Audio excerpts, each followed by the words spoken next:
कोणती परीक्षा द्यावी हा कन्फ्युजन कसा संपवायचा? बघा, कोणती परीक्षा द्यावी? हा जो प्रश्न आहे ना मित्रांनो, हा मी हजारो वेळा ऐकला. ठीक आहे. कोणती परीक्षा द्यावी म्हणजे हा प्रश्न सर्वसामान्य विद्यार्थी जेव्हा अभ्यास सुरू करतो तेव्हा सर्वप्रथम त्याच्या डोक्यामध्ये जो प्रश्न निर्माण होतो तो हाच आहे, कोणती परीक्षा द्यावी? आणि खरं सांगू का, जर हा प्रश्न जर तुम्ही बघितला तर हा प्रश्न बिलकुल पण चुकीचा नाही. हा प्रश्न ज्या अवस्थेमध्ये विचारला जातो, ज्या कॅटेगरीमध्ये विचारला जातो, ती अवस्था, ती जी प्रोसेस आहे, ते बिलकुल चुकीची आहे. ठीक आहे. आता बघा, कोणती परीक्षा द्यावी? आपल्या महाराष्ट्रामध्ये अनेक परीक्षा आहेत, सरळ सेवा आहे, एम-पी-एस-सी आहे किंवा कुठले विद्यार्थी सेंट्रलच्या एक्झामची तयारी करतात. तर सर्वप्रथम आपण बघूया की कोणती परीक्षा द्यावी हा जो आपला कन्फ्युजन आहे ते दूर आपण करण्याचा या ठिकाणी प्रयत्न करणार आहोत. बघा, जेव्हा ॲस्पिरंट जेव्हा हा प्रश्न विचारतो, कोणती परीक्षा द्यावी, तर तेव्हा तो क्लॅरिटीसाठी विचारत नाही. तो हा प्रश्न विचारतो भीतीमधून. ठीक आहे. तो हा प्रश्न भीतीतून विचारतो. भीती बघा कशी असते, की वेळ वाया जाईल का, चूक निवड होईल का आणि मागे राहून जाईल का, ह्या त्याच्यामध्ये प्रश्न त्याच्या डोक्यामध्ये असतात. आता म्हणून आपण काय करतो, की यूट्यूबला आपण जातो. यूट्यूबला आपण चेक करतो किंवा आपण आपल्या मित्रांना विचारतो, की कुठल्या परीक्षेसाठी काय लागते, कसं होते. ठीक आहे, आपण खूप लोकांचं हे ऐकत असतो. लोकांचं आपण ऐकतो, लोकांना आपण विचारतो आणि विविध प्रकारे आपण प्रयत्न करतो. बघा काय होते मग, की जेव्हा आपण हे सुरू करतो, तर काय होते, की सुरुवातीला तुम्हाला वाटेल, की नाही बाबा तुमचं ग्रॅज्युएशन झालेलं आहे, तुम्ही थोडेसे हुशार आहात. तुम्ही म्हणाल चला ठीक आहे, पी-एस-आयची प्रिपरेशन करतो. कोणी म्हणेल की बा मी कंबाईन म्हणजे कंबाईनसाठी तयारी करत आहो, ग्रुप सी साठी तयारी करत आहो. कोणी काय करणार की बाबा मी एम-पी-एस-सी साठी तयारी करत आहो, राज्यसेवा. ठीक आहे, कोणी तलाठी, सरळ सेवा. ठीक आहे, एक्झाम बदलतात. ठीक आहे, विविध एक्झामची आपण वेगवेगळ्या टाईमला बदलत जातो. ठीक आहे. तर बघा, एक्झाम बदलतात आणि ॲस्पिरंट काय असतो, की आपली जी मेंटॅलिटी आहे ना, मेंटल फटीग, म्हणजे आपण काय होतो, की मेंटली थोडेसे थकून जातो. ठीक आहे. तर मग डोक्यात काय असते, की जर तुम्ही विचार केला तर दोन गोष्टी या ठिकाणी होतात. कन्फ्युजन क्रिएट होते. ज्याला आपण म्हणतो, की कन्फ्युजन जेव्हा क्रिएट होते ना, तर सरळ सरळ सांगायचं झालं तर लॅक ऑफ इंटेलिजन्स. म्हणजे आपल्याला तेवढं या विषयासंबंधित इंटेलिजन्स नसते, त्यामुळे आपण भीतीपायी इतर जे रिसोर्सेस आहेत, जसं यूट्यूब आहे, मित्र आहेत, त्यांच्यापर्यंत आपण पोहोचतो आणि त्यांचे जे अनुभव आहेत त्या बेसिसवर आपण ठरवतो. आणि जेव्हा आपण दुसऱ्यांच्या विचारावर निर्णय घेतो तेव्हा आपलं पुढं जाऊन काही ना काही, कुठं ना कुठं अडचण मात्र निर्माण होते. ठीक आहे, हे फॅक्ट आहे. आता हे जे कन्फ्युजन आपलं जे असतं ना, ते कन्फ्युजन असते दोन गोष्टीमुळे. ते कन्फ्युजन लॅक ऑफ इंटेलिजन्समुळे नसते. म्हणजे आपण हुशार आहोत, त्याचमुळे आपण हे ठरवत आहोत ना, की कुठलं करायचं. निर्णय घेण्यासाठीच आपण ह्या सगळ्या हरकती करत आहोत. पण कन्फ्युजन फक्त लॅक ऑफ इंटेलिजन्समुळे नसते, तर कन्फ्युजन आपला क्रिएट होतो फिअर आणि प्रेशरमुळे. म्हणजे भीती आणि जो ताण आपल्या डोक्यावर असतो, जो प्रेशर निर्माण होतो, सोसायटीचा असो, समाजाचा असो किंवा अभ्यासाचा सुद्धा असो, तर या सर्वामुळे आपला जो कन्फ्युजन आहे तो क्रिएट होतो. आता सगळ्यात मोठी जे चूक होते ते कुठे होते माहीत आहे? तर सगळ्यात मोठी जर चूक मला सांगायची झाली तर ते असते एक्झाम आधी ठरवणं. बघा नीट ऐका मित्रांनो, एक्झाम माझ्या अनुभवातून मी सांगत आहे, की जर एक्झाम तुम्ही आधी ठरवलं ना, तर त्याच्यामागे काय असतं, की एक इमोशनल डिसिजन असतं, की माझा मुलगा किंवा मी मोठा अधिकारी बनेल वगैरे वगैरे. रियालिटी खूप डिफरंट आहे. ठीक आहे, आपल्याला बघा स्मार्ट वेनं पुढं जायचं आहे. जितकं का ना हो, आपण प्रयत्न करू, की जेवढंही आपण या प्रोसेसमध्ये राहू तर स्मार्ट वेनं आपण पुढे जाऊ. बघा, एक्झाम आधी ठरवणं हे इमोशनल डिसिजन असतं. ठीक आहे. आपण काय करतो, की आधी एक्झाम ठरवतो आणि नंतर स्वतःला त्यात बसवण्याचा प्रयत्न करतो. आपण काय करतो, की पहिले एक आपण त्याला आपण म्हणूया एक साचा आपण ठरवून घेतो आणि नंतर आपण विचार करतो आणि आपण स्वतः या फ्रेमवर्कमध्ये बसण्याचा प्रयत्न करतो. आपण त्याच्याबद्दल ह्या जो साचा आहे किंवा हे जे स्फिअर आहे किंवा हे जी फील्ड आहे, आपण याच्याबद्दल आधी माहिती घेत नाही. आपण पहिले नाव बघतो एक्झामचं, त्याची प्रतिष्ठा बघतो, त्याच्यानंतर आपण त्या फ्रेमवर्कमध्ये बसण्याचा प्रयत्न करतो. बघा एक्झाम तुमच्या पण बघा कॉम्पिटिटिव्ह एक्झाममध्ये काय असते की कॉम्पिटिटिव्ह एक्झाम्समध्ये असं हे जे चित्र आहे ना की पहिले आपण एक्झाम ठरवू आणि नंतर अभ्यास करू, तर कॉम्पिटिटिव्ह एक्झाम मित्रांनो असं काम करत नाही. बघा 90% लोक हेच करतात. मी तुम्हाला खात्री करून सांगतो. मी पण अशाच भवऱ्यामध्ये अडकलो होतो. तर कॉम्पिटिटिव्ह एक्झाम असं बिलकुल काम करत नाही. बघा एक्झाम तुमच्यासाठी बदलत नाही. बघा तुम्ही हे गोष्ट लक्षात ठेवा की जी एक्झाम आहे ती तुमच्यासाठी बदलत नाही. एक्झाम तुमच्यासाठी बदलत नाही. ठीक आहे. तुम्हालाच एक्झाम इकोसिस्टम समजून घ्यावं लागते. ठीक आहे. तुम्हाला करावं लागेल हे. एक्झाम तुमच्यासाठी बदलणार नाही, तर तुम्हाला या एक्झामच्या इकोसिस्टमला अडॉप्ट करावं लागते.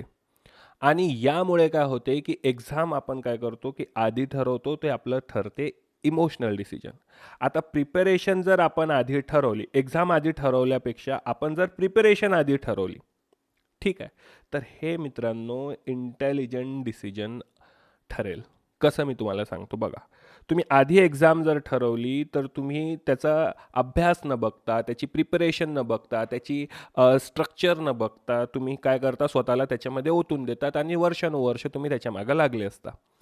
पण जर तुम्ही प्रिपरेशन आधी ठरवली, सुरुवात तुम्ही ठरवली की बाबा मी प्रिपरेशन आधी करतो, कारण मी तुम्हाला सांगतो का मी हे म्हणतो, हे पुढच्याच मिनिटात मी तुम्हाला क्लिअर करतो. बघा, कारण प्रत्येक एक्झाम, जितक्याही एक्झाम आहे, सगळ्या परीक्षांचा जो पाया आहे, ज्याला आपण काय म्हणतो बेस म्हणतो किंवा आपण त्याला म्हणतो फाउंडेशन, जो सगळ्या एक्झामचा मित्रांनो पाया आहे, ठीक आहे, तो जवळपास सारखाच आहे.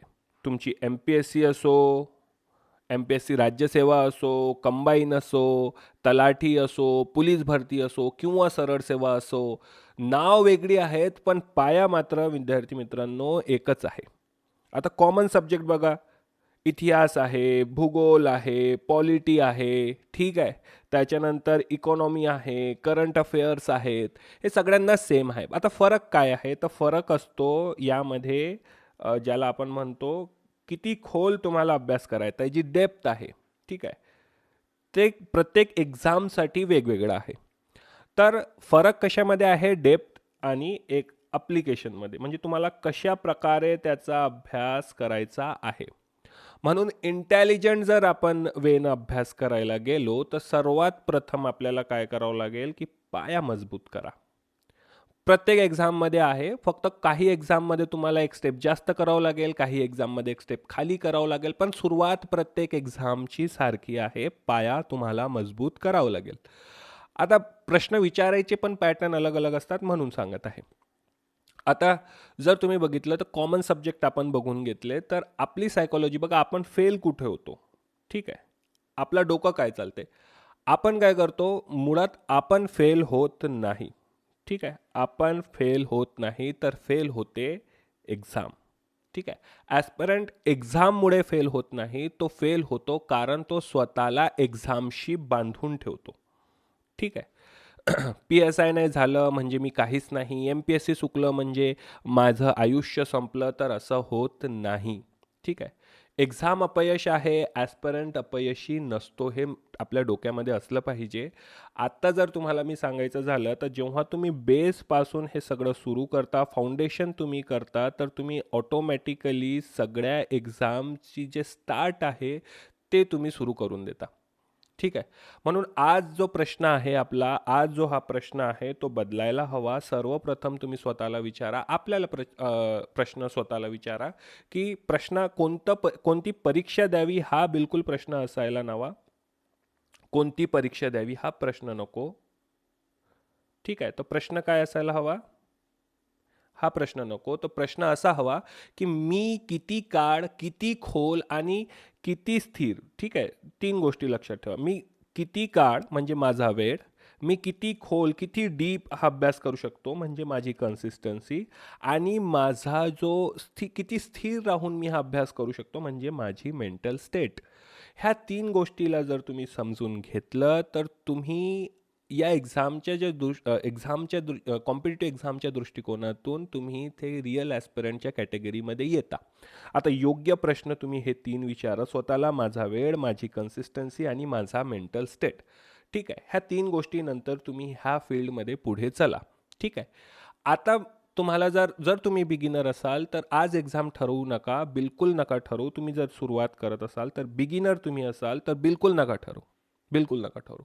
आणि जर तुम्ही ठरवत असाल तर सुरुवात करा. बिलकुल मी तुम्हाला सांगतो, फक्त हे ठरवा की पुढचे तुम्ही जवळपास 3 ते 4 महिने, जवळपास पुढचे 3 ते 4 महिने जे मी तुम्हाला वर सब्जेक्ट सांगितले आहेत त्याच्या एकाच, म्हणजे मी काय म्हणू शकतो की बेस प्रिपरेशनमध्ये लावा, पाया मजबूत करा. त्यानंतर तुम्ही मेंटॅलिटी अशी ठेवा की कम्प्रेहेन्सिव्ह, जसं मी मागच्या व्हिडिओमध्ये बोललो होतो की कम्प्रेहेन्सिव्ह दृष्टिकोनातून एक वाईड याच्यामधून तुम्ही माहिती आहे का सगळ्या एक्झामला अटेम्प्ट करायचा प्रयत्न करा. जर मला विचारायचं झालं तर मी ते तुम्हाला येणाऱ्या व्हिडिओमध्ये पण सांगणार आहे कशा प्रकारे तुम्ही हे करू शकता. सध्या डोक्यामध्ये कुठलीही एक्झाम नका ठेवू. ते हाईप जे सोशल मीडियाच्या माध्यमातून आपल्या डोक्यात निर्माण होते, मोठा अधिकारी होईल, गाडी लागेल, दिवा लागेल गाडीवर, ते बघा टेम्पररी आहे. जेव्हा तुम्ही ते प्रोसेसमध्ये येणार ना हे सगळं सेकंडरी होते. ठीक आहे. तुम्ही पहिले 3 ते 4 महिने बिलकुल बेस प्रिपरेशनला द्या. त्यानंतर तुम्ही स्वतःला सांगाल की माझ्यासाठी कोणती परीक्षा योग्य आहे. आणि मी तुम्हाला खात्री करून सांगतो तुम्ही एक एक्झाम नाही देणार, तेव्हा तुम्हाला बरेचसे एक्झाम दिसणार की मी हे पण देऊ शकतो, मी हे पण देऊ शकतो. पण सुरुवात जर तुम्ही अशी करणार ना तर तुमच्यासाठी दारं खूप मोकळे होणार. एक एक्झाम द्या, घ्या, पोस्ट घ्या. तुम्हाला म्हणजे एक एक्झाममध्ये जर तुम्ही अपयशी ठराल तर तुमच्यासाठी दुसरी अवेलेबल असेल. हे केव्हा होणार, जेव्हा तुम्ही एकदम बेस मजबूत करणार. तुमच्या ऑटोमॅटिकली अंडरस्टँड होऊन जातं. तुम्ही त्यांचं सिलेबस बघून, त्यांचे पेपर पॅटर्न बघून तुम्हाला लक्षात येते. तुम्ही ऑलरेडी स्मार्ट होता. तुम्ही कोचिंगची तुम्हाला गरज पडत नाही, खात्री करून सांगतो. जर आज तुम्ही मित्रांनो कन्फ्यूज असाल, ठीक आहे, बिलकुल असू शकता, तर घाबरू नका, बिलकुल कन्फ्यूज होऊ नका. तुम्ही सिरियस आहात याचा पुरावा हाच आहे की तुम्ही कन्फ्यूज आहात. म्हणजे तुम्ही सुरू करत आहात ना, तुमचं कन्फ्युजन जे आहे, तुमचं जे हे तुम्ही जे हे गोंधळले आहात, हे पुरावा आहे की तुम्ही सिरियस आहे. ठीक आहे. आणि डेफिनेटली मी हा चॅनल तुमच्या कन्फ्युजन कमी करण्यासाठी आणि तुम्हाला मदत करण्यासाठी अनॉनिमस राहून मी हा प्रयत्न करत आहे. तर नक्कीच बघा, ॲस्पिरंट तुम्ही आधी बना, एक्झाम तुम्ही नंतर ठरवा, सुरुवात करून द्या. बिलकुल अभ्यासाची बेस तो सगळ्यांचा सेम आहे. आणि तुम्हाला काहीही डाऊट असेल तर कमेंटमध्ये मला विचारा, मी नक्की तुम्हाला त्याचा रिप्लाय देण्याचा प्रयत्न करेल. आणि आपला जे हे मराठी विद्यार्थ्यांसाठी आपण एक ॲस्पिरंट मार्फत हा चॅनल सुरू करून दिलेला आहे. आपण मी सुद्धा एक ॲस्पिरंट आहे, म्हणून सांगतो की ह्या जो आपला चॅनल आहे याला नक्की सबस्क्राईब करा. आणि आपल्या जे विद्यार्थी मित्र आपल्यासोबत आहेत, जे अभ्यास करत आहेत, त्यांनासुद्धा शेअर करा. डेफिनेटली तुम्हालासुद्धा हेल्प होईल आणि मी जितकं शक्य आहे तितकी तुमची मदत करण्याचा प्रयत्न करणार. धन्यवाद.